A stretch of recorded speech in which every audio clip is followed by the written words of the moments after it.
Hi guys, welcome to ETland. Today I'm going to do another customization video on my ROG Ally, and I'm using the skin from PlayVital. So it turns from this to this. Yes, succulent pink version of ROG Ally. Since Asus has released a few heat fakes for ROG Ally, I feel a lot safer to use a skin on it. Before I get into the video, I just want to quickly mention that I have a Ko-fi page, and if you want to support the development of this channel, you can go there and buy me a coffee.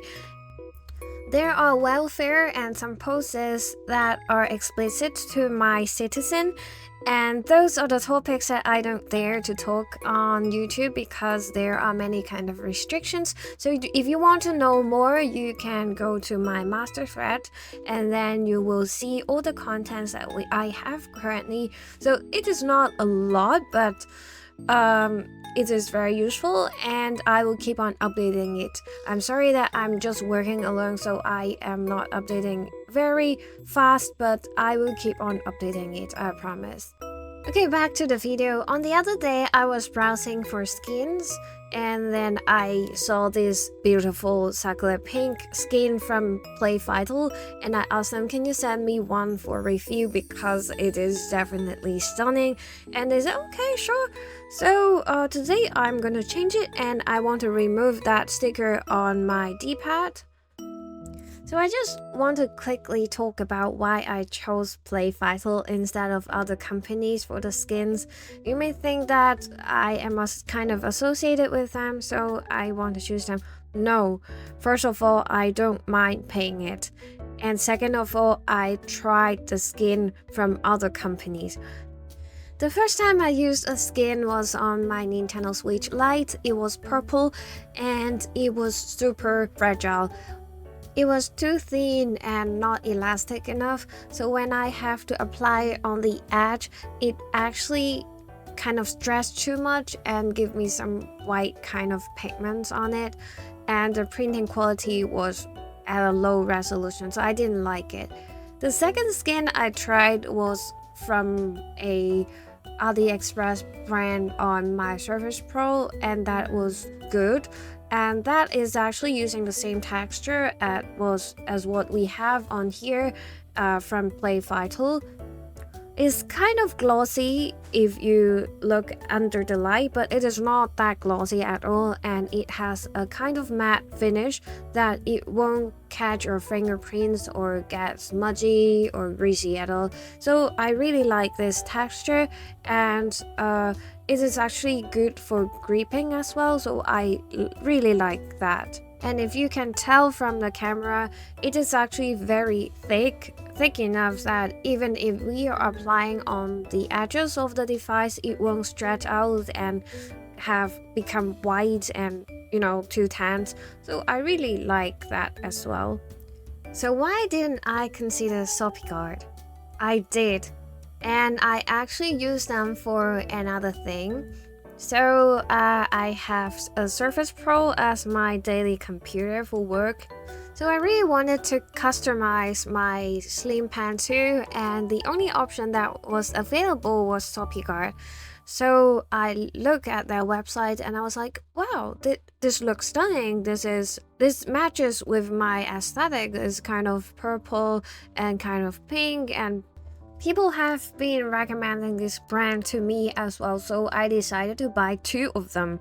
So it was like $20 plus shipping, and look at what I received. And I was like, hey, I'm a colorblind, this is pearl maybe, but this is definitely not that color. And I sent them an email talking about, hey, I think you sent me a wrong order. And this is how they replied me. Well, I felt like I was scammed, and I am never going to use their product again, because like, well, your rendering picture looks so good, and I received a totally different product, and you now have your explanations. I just can't bear it. On the other hand, the rendering pictures on PlayVital's website are very accurate.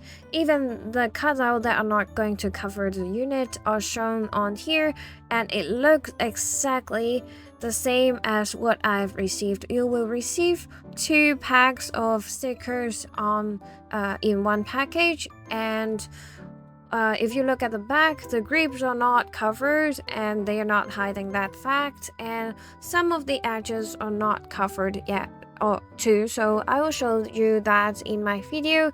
And basically that is what you got, and it is written very clear in comparison to other companies that I just mentioned.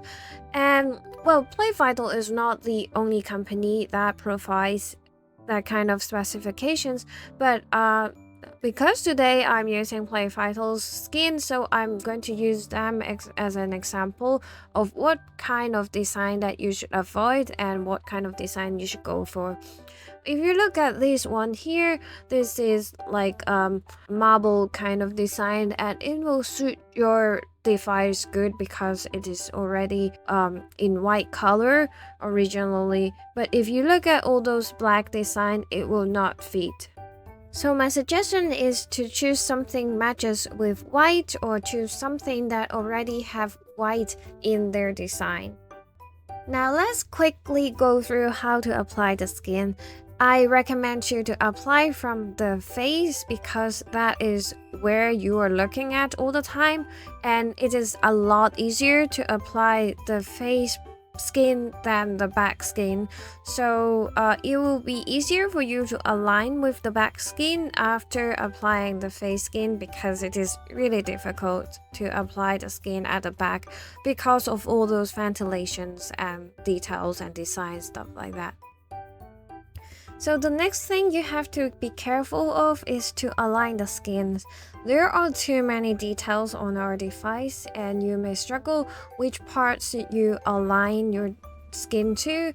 And my suggestion is to align it to the inner edge. For example, for this piece here, I would first align it to the screen side, and then I will align all those buttons on it.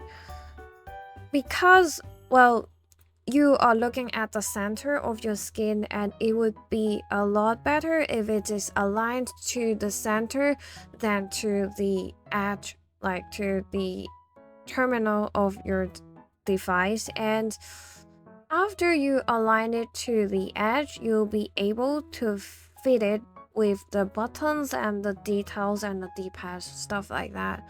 So my recommendation is first align it to the center and then fit it with all the buttons. Okay, so let's speed up the process a little bit and talk about what we should expect from this skin here.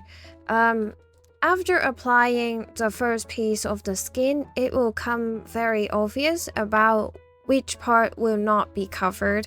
So here I can show you the corner of left bottom. You can see that the corner is not well covered, and there will be some blank at the edges, and that's because of the nature of the skin.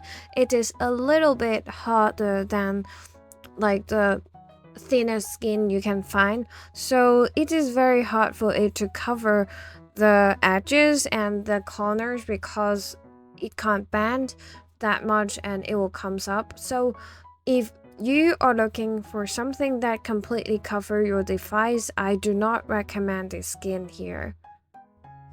The skin for the front part is pretty self-explanatory.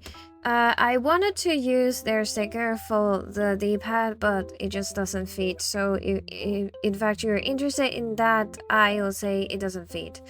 And for the other part, it is very easy to apply it as well. If you have experienced one of the side, you will be able to do that. It is pretty easy. So it comes to the next part, the bottom of the device. Because there is a sticker from the maker to state your ID of the console and other information, I do not want to remove the sticker, and I decided to put the skin on top of it.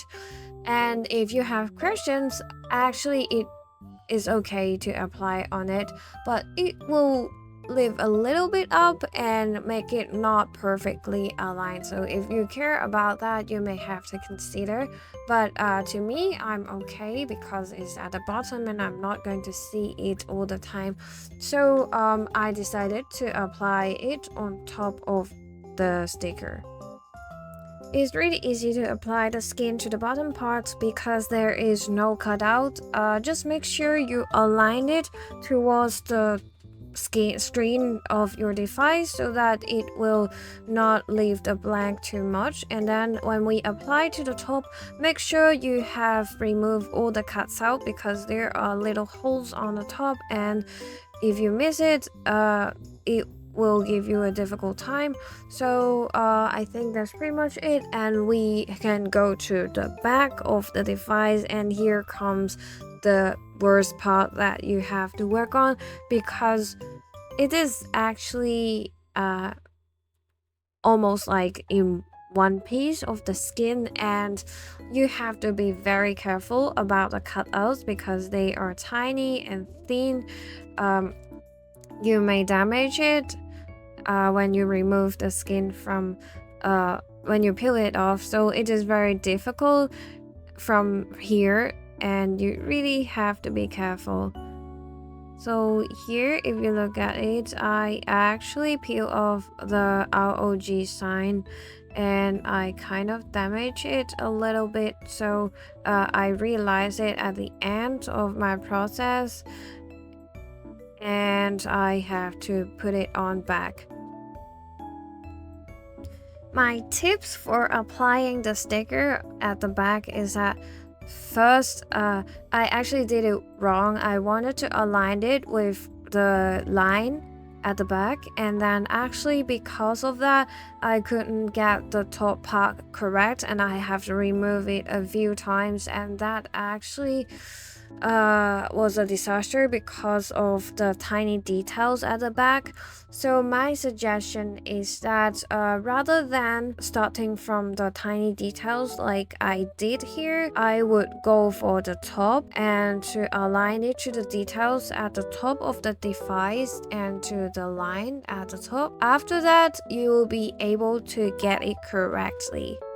I'm glad that even though I've peeled off it for quite a few times, it's still sticky and I have no problem to attach it back. Even though the skin quality is good enough for you to peel off and reapply for a few times, they still include 2 packs of skins for you, so I think that's very generous because when I bought my first set of skin for my Nintendo Switch Lite, it only included 1 set of sticker and it actually was priced a double of this skin here, so I'm really glad that they have 2 sets here. So that's all about the steps you need to know to apply the skins onto our ROG Ally. As a final step, I put on my Joy-Con covers and put a sticker on my D-pad because I hate it so much. And that's all for my ROG Ally customization part 2. I hope you like it and I'll see you in my next video. Bye!